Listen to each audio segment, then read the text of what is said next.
this is my first time to your land, and it won't be my last, obviously, because I'm going to come back here home with Julian.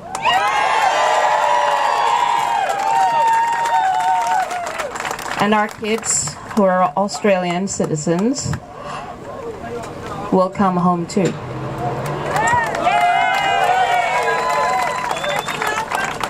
It's been a bit bittersweet because I always imagined my first visit to Australia to be with Julian and the kids. But I'm just here for a few days. Obviously, the context for this trip was going to be President Biden and the Quad meeting, but they bailed.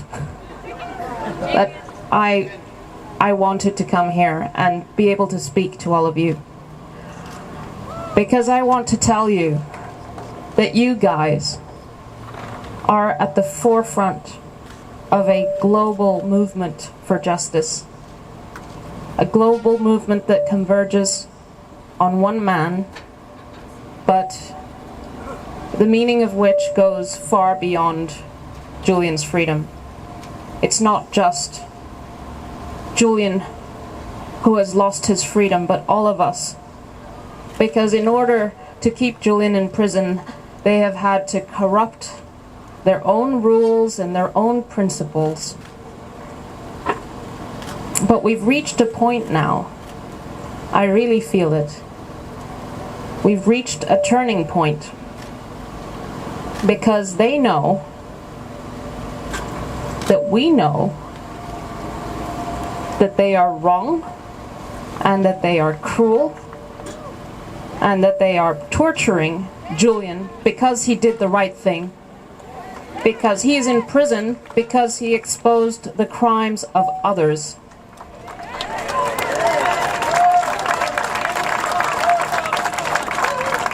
And that no decent, humane human being will ever tolerate that. The only people whose interest remains Julian's imprisonment are the ones who are guilty and implicated in those crimes. Now, I have to tell the children try to explain to them what's going on, and I both want to explain to them that this is not a normal situation, but also give them hope. And they have hope because they see the millions of people who support Julian. They see it all the time. But I also have to try to break down what's actually happening here. And I tell them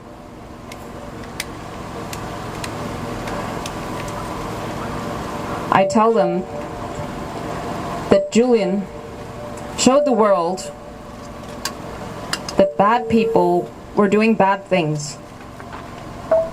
And those bad people then got so angry that they put him in a prison, and they're holding the keys to his prison cell.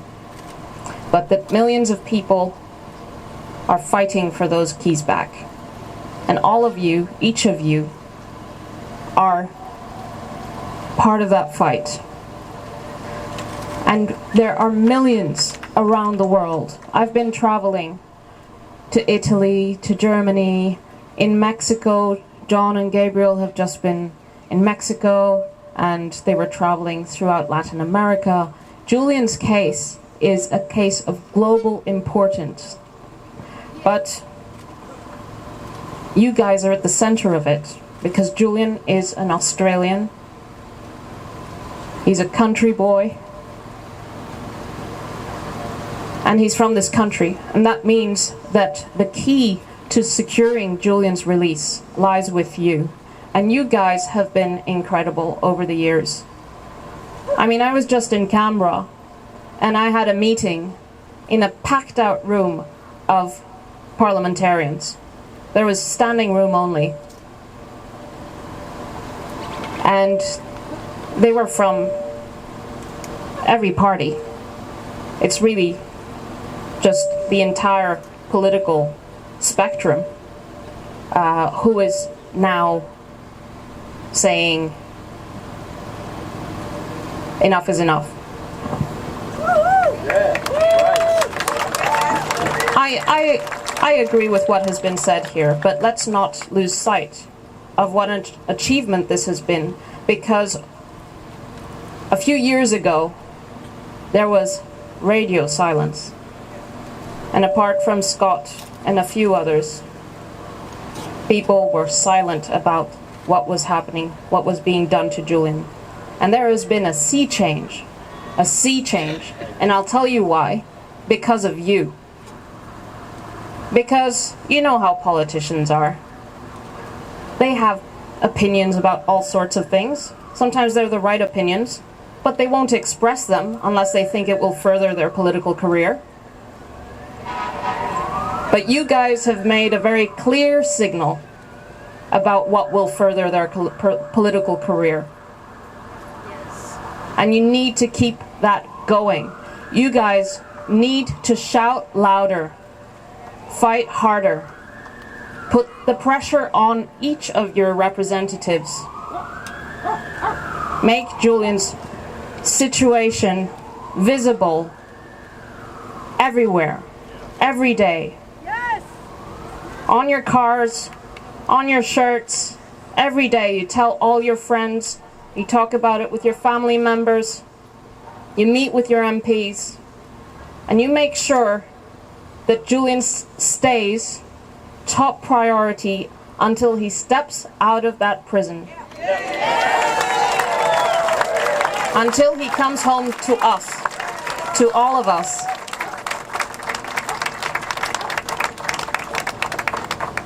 I think we're near.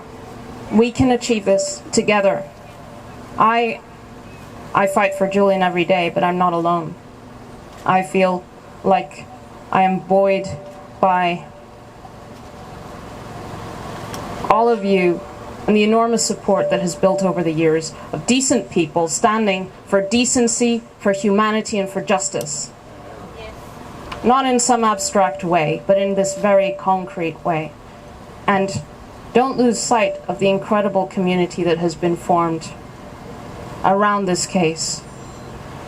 All good people I meet, from all walks of life. People I thought I would never meet, not because for anything, but just we wouldn't cross paths.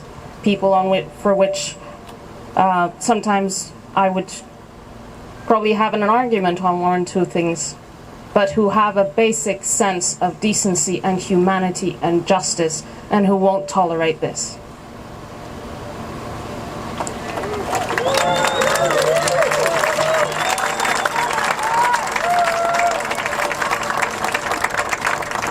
Julian knows I'm here today. Obviously, I spoke to him this morning.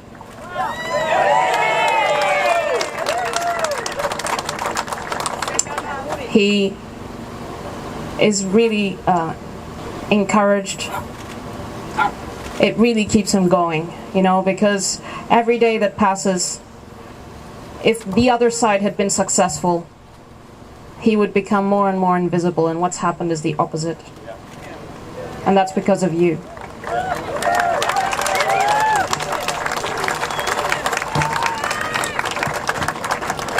I want you guys to know that Julian appreciates each and every one of you,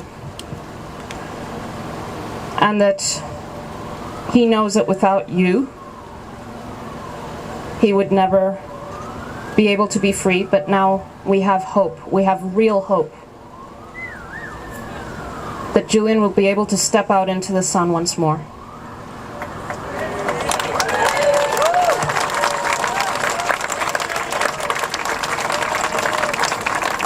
I long for the day where we can come to your beautiful city and walk around these spectacular views. The harbor. My breath has been taken away. It's just so spectacular. I saw a rainbow lorikeet up close yesterday, and I saw about 30 kangaroos on the roadside. It was amazing. Julian has told me so many stories. He he grew up in Queensland, and he's lived in Victoria and New South Wales, and he has so many stories, and people just imagine him behind a computer screen, but he's really a country boy, and he's wants to show the kids where he grew up. He wants to take us for walks, and I really long for the day when he'll be able to do that.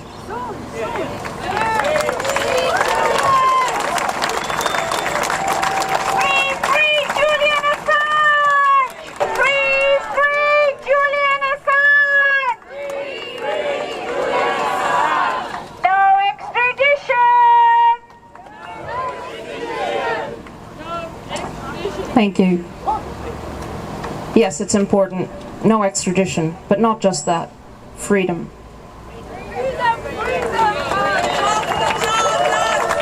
Let this man be. Let him live. Enough is enough. Let him come home to our children. Let him have just a dinner at home, Let him sit on the couch. Let him take a nap. Let him feel the air on his skin. It's been denied to him for so long. A shame. I really...